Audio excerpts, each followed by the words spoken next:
হ্যাঁ চলে যাচ্ছি, মানে এই যে 500-700 টাকা খরচা হলো, পাকা ধানে এখনো মই দেওয়া হয়নি। এই বলছি শোনো, তুমি কতক্ষণ পরে আসবে? কেন, কি হয়েছে? না বলছি আসার সময় তুমি ঘোড়া আনবে, দু ডাব্বা আর 3-4টে বানা বিমল আনবে। ঠিক আছে ঠিক আছে, আনবানি।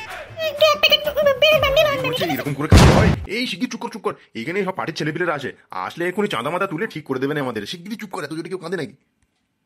বলছি তাহলে আমার ছেলেপিলেগুলো কি হবে? ওদের কে দেখবে?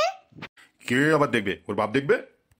সে পড়ে পড়ে ঘুমায় আর খালি জুয়া খেলে, সে নাকি আবার ছেলেপিলে দেখবে? দেখো আমার না কিন্তু খুব মন খারাপ করছে, আমি চলে যাচ্ছি।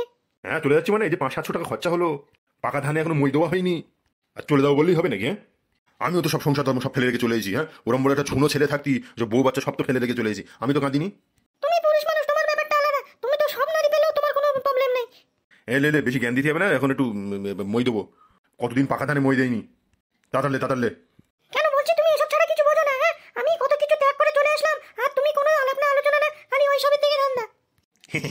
রাগ করলে হয় আমার সোনা। ঠিক আছে, তুমি যখন দেবে আমি তখন নেবো, ঠিক আছে? হ্যাঁ এরকম একটু না বুঝলে হয়। এখন আমার কিন্তু খুব চিন্তা হচ্ছে, ছেলেগুলো কি খাবে কি হবে না হবে, আমার না ভালো লাগছে না একদম। বলছি সে বিড়ি টিড়ি বেঁধে যেসব টাকাগুলো জড়ো করেছিলে সব এনেছে তো? কেন আমি আবার টাকা টাকা আনবো কেন? কিচ্ছু আনিনি। আমার সোনা সত্যি করে বলো লক্ষ্মীটি, তুমি এনেছো বলো? মিথ্যে কথা বলছো? হ্যাঁ গত সপ্তাহে তুমি 2 বস্তা বিড়ি বেঁধেছো, অনেকটা টাকা। হ্যাঁ তুমি মিথ্যে কথা বললে হয়? সত্যি করে বলে না সোনা।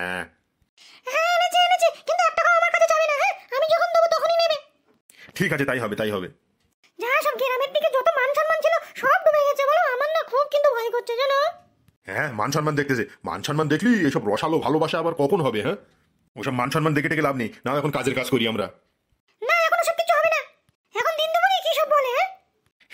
হ্যাঁ ঠিক আছে শোনা, তুমি যখন বলবে তখন। হ্যাঁ তা বলছি দাও না, 20-30 টাকা থাকলে দাও দিন, আমি একটু বাইরের দিকটা ঘুরে আসি, নিচের দিকটা। আর বলছি হ্যাঁ তুমি সবসময় ঘরের মধ্যেই থাকবা। হ্যাঁ হ্যাঁ বাইরের ঘরে ওখানে থলের মধ্যে আছে, ওখানে নিয়ে নাও। বলছি শোনো, তোমার আগামী দিনের প্ল্যানগুলো কি একটু বলো না? এখানে আর কতদিন থাকবো আমরা? হ্যাঁ যাবানি, গ্রামের দিকে যাবানি, তাতে নিয়ে কোনো টেনশন নেই। আগে সব একটু ঠান্ডা মান্ডা হোক, তারপরে সব যাবানি। এক্ষুনি গেলে সব খেসে মেসে ধরবানি না সব, বুঝতে পারছো না? ঠিক আছে তুমি যেন কনেও যাবা না। হ্যাঁ এখানেই বসে থাকবা, আমি একটু বাড়ির থেকে ঘুরে আসি। হ্যাঁ পান টান খেয়ে আসি আমি। এই বলছি শোনো, তুমি কতক্ষণ পরে আসবে?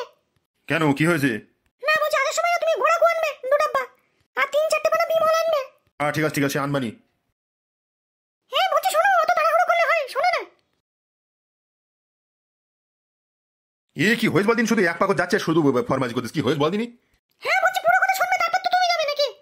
হ্যাঁ তো কি হয়েছে তুই বল কি হয়েছে? কার কি আনতে হবে? বলছি ওই 2 পাতা গুল মাজুন আনবে। গুল মাজুন মানে? গুল আবার কি মাজুন নাকি? মাজুন কলগেট শুনেছি, ডাবর শুনেছি, আবার গুল আবার মাজুন? হ্যাঁ তুমি গুলো মাজুন মাজো? হ্যাঁ হ্যাঁ তো জানি না, যা বলছি তাই আনো। তাহলে কি জ্ঞান দেবো ঠিকঠাক শুনে নিয়েছো তো? 2 ডাব্বা ঘোড়া 2 প্যাকেট গুল মাজুন আর 3-4টে বিমল। হ্যাঁ আর যদি পারো তাহলে একটু 1 প্যাকেট বেরের বান্ডিল আনবে, ঠিক আছে? মনে করছিলাম রাগ করবো না। এই তুই সত্যি কথা বলদিনি, তুই মেয়ে না মদ্দা? হ্যাঁ এত নেশা কেউ করে নাকি? হ্যাঁ গুলির প্যাকেট হ্যাঁ আমি যাচ্ছি 1 কাপ চা খাতি, আর ফরমাজির জ্বালায় দেখো দিনি। হ্যাঁ লোক কি করে বাঁচবে?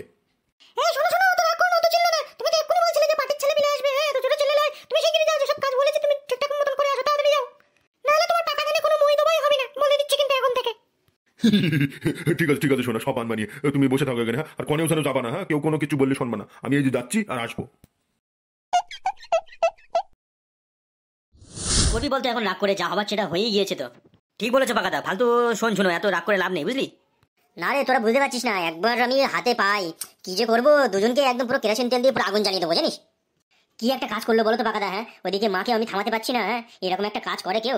যে রাগ হচ্ছে আমার সত্যি পাকাদা, যদি ধরে আমি পাই একদিন না একদিন তো পাবো। দেখো সেদিন আমি কি করি, একদম পুরো আগুন দিয়ে জ্বালিয়ে দেবো। শোনো, এত রাগ করে লাভ নেই, বুঝলি? একটু মানে মাথা একটু ব্রেন বুদ্ধি খাটিয়ে কাজ করতে হবে। শোন, একটু দাদুর সঙ্গে আলোচনা করা উচিত। তা তোরা বুঝতে পারিস না এতদিন ধরে হঠাৎ করে এরকম হয়ে গেল? তুই বল, এই বয়সে এরকম একটা অবাক কাণ্ড করলো বলো পাকাদা? ভাবতেই একটা কিরকম যেন হচ্ছে। চুপ কর, যেটা হওয়ার সেটা হয়ে গেছে, এখন একটু মানে কি বলবো, সলিউশন বের করতে হবে, কি করা যায়। কোথাও না কোথাও তো গিয়ে উঠেছে, সেটা আমাদের খোঁজ লাগাতে হবে। তাহলে কি করবে বলো তো পাকাদা? আমার তো মাথায় ব্রেনে কিছু কাজ করছে না, সত্যি কথা। এরকম ভাবে চলে যাবে বলো পাকাদা? তাই বলে হ্যাঁ পরের বউকে নিয়ে, নিজের একটা সেনা ছেলে আছে, মেয়ে বিয়ে দিতে হবে, ওসব না। ওইদিকে গিয়ে কোথায় হোটেলে গিয়ে পরের বউকে নিয়ে একদম রঙ্গলি মাচাচ্ছে। শালার বাপ, তোকে আমি একবার হাতের গোড়ায় পাবো না, দেখ তোকে আমি তখন কি করি। এমন মারবো পুরো তোমার রঙ্গলি পুরো একদম তোমার ওখানে। শালার বাপ, তোকে আমি একবার হাতের গোড়ায় পাবো না, দেখ তোকে আমি তখন কি করি। এমন মারবো পুরো তোমার রঙ্গলি পুরো একদম তোমার ওখানে। শালার বাপ, তোকে আমি একবার হাতের গোড়ায় পাবো না, দেখ তোকে আমি তখন কি করি। এমন মারবো পুরো তোমার রঙ্গলি পুরো একদম তোমার ওখানে চলে যাবে তোমার। হ্যাঁ একবার ভাবলেন আমাদের কথা? ভাই শুনো ভাই, একটু নর্মাল, অত করে লাভ নেই, বুঝলি? হ্যাঁ রে গিয়েছে তো কোথাও না কোথাও তো গিয়ে উঠেছে ওরা। হ্যাঁ ও পাওয়া যাবে নি, তুই অত টেনশন নিস নি। পেয়ে আর কি করবো, পেয়ে কি পুজো করবো?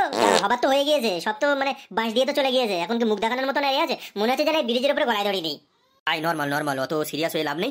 চল দাদুর ওদিকে যাই, কোনো একটা সলিউশন পাওয়া যাবে। কোথাও না কোথাও তো গিয়েছে, এলাকায় এত লোক কেউ না কেউ ঘুরবে, কারণ না কারোর চোখে পড়ে যাবে, তারপরে দেখ না কি হয়। ঠিক বলেছিস না, দাদুর দোকানের ওদিকে যাই, কোনো একটা সলিউশন পাওয়া যাবে। ঠিক বলেছো পাকাদা, চলো যাওয়া যাক। দাদুর দোকানের ওদিকে গিয়ে কি আর করবো? ওই বুড়ো তো এখন মজা নেবে নি। তোর বাপ পালিয়েছে, হ্যান ত্যান, এত বড় গলা করতিস। ওরে না রে, দাদু তেমন না, চল না।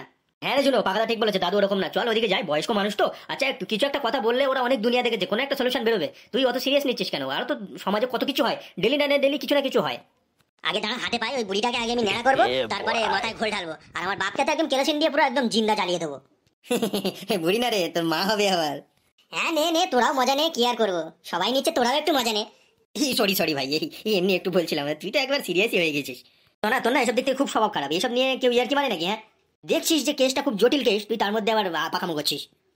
পাকাদা ওসব দাদু টাদু না, আমি একটা বুদ্ধি দেবো। হ্যাঁ কি বল? বলছে পাকাদা, ওই বট গাছের নিচে একটা বাবা এসেছে, বলছে বাবার কাছে গিয়ে এসবগুলো বললে হতো না? হ্যাঁ রে, তো বাবা কি করবে? না আমি শুনেছি ওই বাবার কাজে নাকি সেই কাজ, সেই জন্য বলছিলাম তোমাদেরকে আর কি। এবার দেখো তোমরা ভেবে কি করবে। কি রে শোনা, চনা যেটা বলছে কিন্তু একেবারে খারাপ না, কি বলছিস? হ্যাঁ চলো যাওয়া যাক, ওইসব করে যদি ফিরিয়ে আনা যায়। হ্যাঁ রে চনা, চল যাওয়া যাক তাহলে। তুই চিনিস তো? হ্যাঁ আমি চিনি। ঠিক আছে চল তাহলে।